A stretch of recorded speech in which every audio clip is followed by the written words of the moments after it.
السلام عليكم ورحمة الله وبركاته.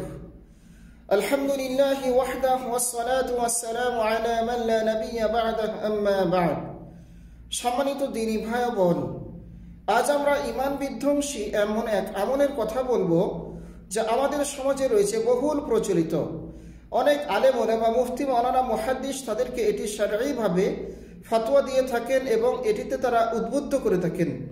তা হলো তাবাররুক বা বরকত গ্রহণ করা। এমন কিছু নিষিদ্ধ বরকত রয়েছে যেগুলোর মাধ্যমে আমাদের ঈমান পুরোপুরি চলে যায়, আমরা ইসলাম থেকে বের হয়ে যাই, আমাদের মাধ্যমে শিরক সংগঠিত হয়। আর তা হলো যেমনটি মহান আল্লাহ বলছেন, ওয়াল্লাযীনা তাখাযু মিন দুনিহি আউলিয়া মা না'বুদুহুম ইল্লা লিয়ুকাররিবুনা ইলাল্লাহি যুলফা। তারা যখন আল্লাহ ব্যতীত অন্য কাউকে বন্ধুরূপে গ্রহণ করে থাকে, অভিভাবক রূপে গ্রহণ করে, যদি তাদেরকে বলা হয় তোমরা তাদেরকে কেন ধরছো এক আল্লাহকে ব্যতীত, তারা বলে থাকে যে আমরা তাদেরকে ধরছি আল্লাহর কাছে যাওয়ার জন্যই, মাধ্যম হিসেবে আমরা তাদেরকে ধরছি। অথচ মহান আল্লাহ অন্যত্র বলছেন, ওয়াইদা সাআলাকা ইবাদি আন্নী ফাইন্নী করিবুন উজিবু দাওয়াতাদ দাঈ ইযা দাআন। আর আমার বান্দারা যখন আমার নিকট কোনো কিছু চায়, আমি তখন তাদের অতি নিকটেই থাকি, আমি তাদের প্রত্যেকটি চাওয়ার আবদার পূরণ করে থাকি, তাদের ডাকে আমি সাড়া দিয়ে থাকি। সূরা ফাতিহা আমরা যেমনটি বলে থাকি, ইয়্যাকা না'বুদু ওয়া ইয়্যাকা নাস্তাঈন, আমরা একমাত্র আপনার ইবাদত করি এবং একমাত্র আপনার কাছেই সাহায্য চাই। এই আয়াত এবং দলিল থেকে বোঝা যায় যে আল্লাহর কাছে কোনো কিছু চাইতে হলে গায়রুল্লাহকে, আল্লাহ ছাড়া অন্য কাউকে, জিন, মানুষ, পাথর, খনিজ পদার্থ, অন্য কোনো মাধ্যম ধরার কোনো প্রয়োজন নেই। আর যদি কেউ এটা বিশ্বাসগতভাবে গ্রহণ করে থাকে তাহলে সেটা শিরকে আকবর হয়ে যাবে এবং সে মুশরিক হয়ে যাবে। এমন কতিপয় আমরা নিষিদ্ধ তাবাররুক উল্লেখ করব। যেমন এক, স্থানগত তাবাররুক, যেমন মক্কা, মদিনা, সিরিয়া, শাম, ইরাক, বসরা, কুফা, কারবালার মাটি অথবা হেরা গুহার মাটি, জাবালে রহমতের মাটি, জাবালে সাওরের মাটি ইত্যাদি মাটিকে বরকতের কারণ মনে করা, অর্থাৎ সেটা থেকে রোগমুক্তি আশা করা, সেটাকে অতি ভক্তি করা, গায়ে মাখা।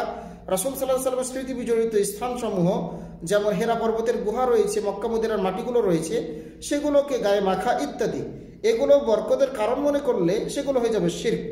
এরপর আমরা দেখব জড় পদার্থ, যেমন মসজিদ সমূহের দরজা, জানলা, ইট, ধুলা, বালি।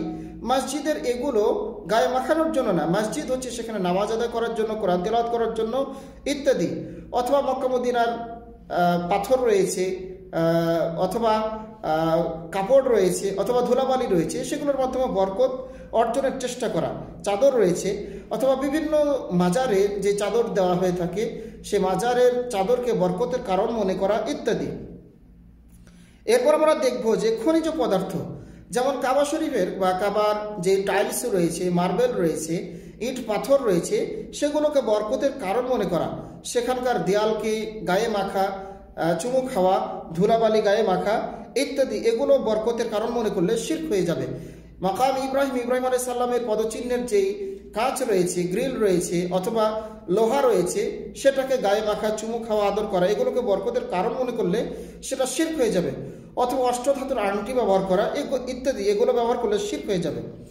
এছাড়া বিভিন্ন সময় রয়েছে যেগুলোকে বরকতের কারণ মনে করা, যেমন রমজান মাসের বদর দিবস পালন করা, এটি বরকতের কারণ মনে করলে শিরক হবে। যেমন জন্মদিন পালন করা, মৃত্যু দিবস পালন করা, মেরাজ দিবস পালন করা, ফতহে মক্কা পালন করা, হিজরত দিবস পালন করা, এগুলো প্রত্যেকটি বিদআত।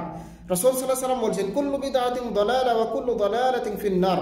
প্রত্যেক বিদআতই ভ্রষ্টতা এবং প্রত্যেক বিদআতই হচ্ছে জাহান্নামে যাবে। এছাড়া মৃত ব্যক্তি যারা বুজুর্গ হিসেবে, ওলি আউলিয়া, পীর হিসেবে পরিচিত, তাদের কবর জিয়ারত করা, তাদের কল্যাণের জন্য, মাগফিরাতের জন্য কবর জিয়ারত করা যেতে পারে, কিন্তু সেখানে মনের আশা পূরণের জন্য কবর জিয়ারত করতে যদি যায় এবং বরকতের কারণ মনে করে তাহলে সেটা হয়ে যাবে শিরক এবং শিরকে আকবর হয়ে যাবে। এবং যদি মনে করে থাকে যে আমি তাদেরকে মাধ্যম হিসেবে গ্রহণ করছি, সেটাও শিরক হয়ে যাবে। সেখানকার পানি, সেখানকার মাছ, সেখানকার চাদর, সেখানকার তবারক, সেখানকার গামছা, সেখানকার সুতা ইত্যাদি কোনো কিছু ব্যবহার করা যাবে না। অথবা আরও বলা যেতে পারে যে রাসূল সাল্লাল্লাহু আলাইহি ওয়াসাল্লামের স্মৃতি বিজড়িত স্থান যে সমস্ত রয়েছে, বদর প্রান্তর, জাবাইল মালাইকা অথবা জাবালে সাওর, অথবা বিভিন্ন জায়গায় রাসূল সাল্লাল্লাহু আলাইহি ওয়াসাল্লাম যেখানে বিচরণ করেছেন, সেগুলোকে বরকতের কারণ মনে করলে সেগুলো হয়ে যাবে শিরক। আসুন আমরা এই শিরকগুলো থেকে বেঁচে থাকি।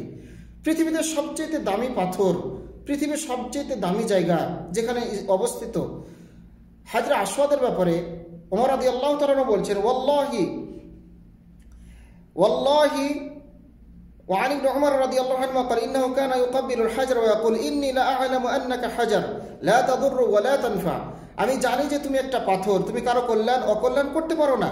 ওয়ালাউলা আন্নী রাআইতু রাসূলুল্লাহ সাল্লাল্লাহু আলাইহি ওয়াসাল্লাম ইউকাব্বিলুকা মা ক্বাব্বালতুক, আমি যদি না দেখতাম রাসূল সাল্লাল্লাহু আলাইহি ওয়াসাল্লাম তোমাকে চুমু খেয়েছে তাহলে আমি কখনোই তোমাকে চুমু খেতাম না। এর চাইতে পৃথিবীতে আর দামি পাথর নেই, খনিজ পদার্থ নেই, বরকতের কারণ নেই।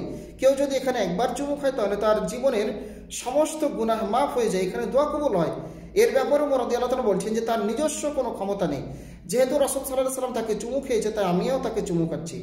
সুতরাং আসুন আমরা এই সমস্ত তাবারুক গ্রহণ না করে একমাত্র আল্লাহকে ডাকি। আল্লাহ আমাদেরকে তৌফিক দান করুন। সাল্লাল্লাহু আলাইহি ওয়া সাল্লাম আলা নবিয়িনা মুহাম্মদ ওয়া আলা আলিহি ওয়া সাহবিহি আজমাইন।